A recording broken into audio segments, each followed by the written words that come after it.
ஏதேதோ காரணம் சொல்லி முதல்ல பணத்தை கொடுக்காத நிறுத்துறது மிக மிக தவறு.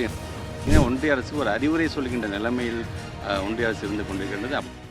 கடுமையாக இருக்குது. ஸோ நம்ம ஃபஸ்ட் ஸ்டாண்டர்ட் படிக்கிற குழந்தை கூட நெக்ஸ்ட் மந்த்து தான் எக்ஸாம் நடத்துகிறோம். ஸோ ஆனால் +2 வரைக்குமான ஸ்டூடெண்ட் வந்து முன்னாடி நடத்திடுறோம், சின்ன குழந்தைங்களுக்கு அடுத்த மாதம் நடத்துகிறோம்.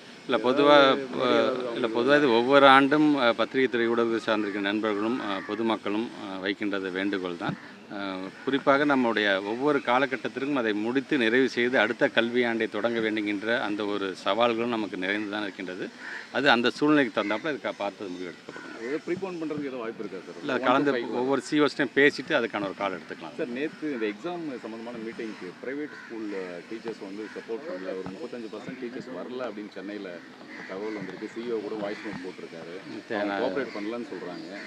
செக் பண்ணுறேன், வந்துட்டாங்களா? சரி, இல்லை, இப்போ நம்முடைய பத்திரிகை துறை ஊடகத்துறை சார்ந்திருக்கிற நண்பர்கள் கேள்விக்கு இப்போ எங்களுடைய சிஓவே வந்து அதுக்கு வந்துட்டாங்கன்னு சொல்லுவாங்க. அங்கொண்டு இங்கே மட்டும் சிறிதாக ஏதாச்சும் பிரச்சனை இருந்துச்சுன்னா உடனடியாக அதை தீர்த்து வைக்க வேண்டியது எங்களுடைய கடமை. அதையும் எங்களுடைய சிஓஸ் அதிகாரிகள் அதை செய்து கொண்டிருக்கிறார். இதை கடந்து என்னுடைய நாலேஜுக்கு எந்த இஷ்யூஸ் எக்ஸாம் சார்ந்து வந்தது என்று சொன்னால் இமீடியட்டாக அதை அட்ரஸ் பண்ண வேண்டும் என்று நினைக்கக்கூடியவனா. அந்த விதத்தில் வேறு ஏதாச்சும் இது மாதிரி வந்தது என்று சொன்னால் உடனடியாக என்னுடைய கவனத்துக்கு கொண்டு வர வேண்டிய அந்த கடமையும் உங்களுக்கு இருக்குன்னு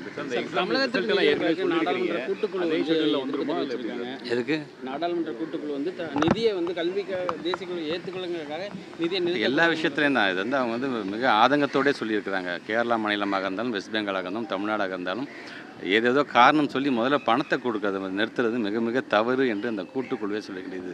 இதுக்கு மட்டும் இல்லை, எந்த ஒரு சட்டம் அவசரமாக அது வக்பு வாரிய திருத்த சட்டமாக இருந்தால் எந்த சட்டம் கொண்டு வந்தாலும் பார்த்திங்கன்னா இந்த ஜாயிண்ட் ஆக்ஷன் கமிட்டின்னு போகும்பொழுது எல்லா விதத்தையும் பார்த்திங்கன்னா ஒன்றிய அரசுக்கு ஒரு அறிவுரை சொல்கின்ற நிலைமையில் ஒன்றிய அரசு இருந்து கொண்டிருக்கின்றது. அப்படி போட்ட அறிவுரை இல்லாமல் மக்களுக்கு என்ன தேவை என்பதை வழங்க வேண்டியது ஒன்றிய அரசு அவங்களுடைய கடமையாகத்தான் நான் பார்க்கிறேன். ரிசல்ட் எல்லாம் அறிவிச்சிருக்கிறீங்க, அந்த ஷெட்யூல்லே வந்துடும். கண்டிப்பாக 9, 19 2 நாட்களில் 12ஆம் வகுப்புக்கும் 10, 11 கண்டிப்பாக வந்துடும். இதுபோன்ற செய்திகளை மேலும் தெரிந்து கொள்ள எங்களது யூடியூப், ஃபேஸ்புக் மற்றும் ட்விட்டர் ஆப்களை சப்ஸ்கிரைப் செய்யவும்.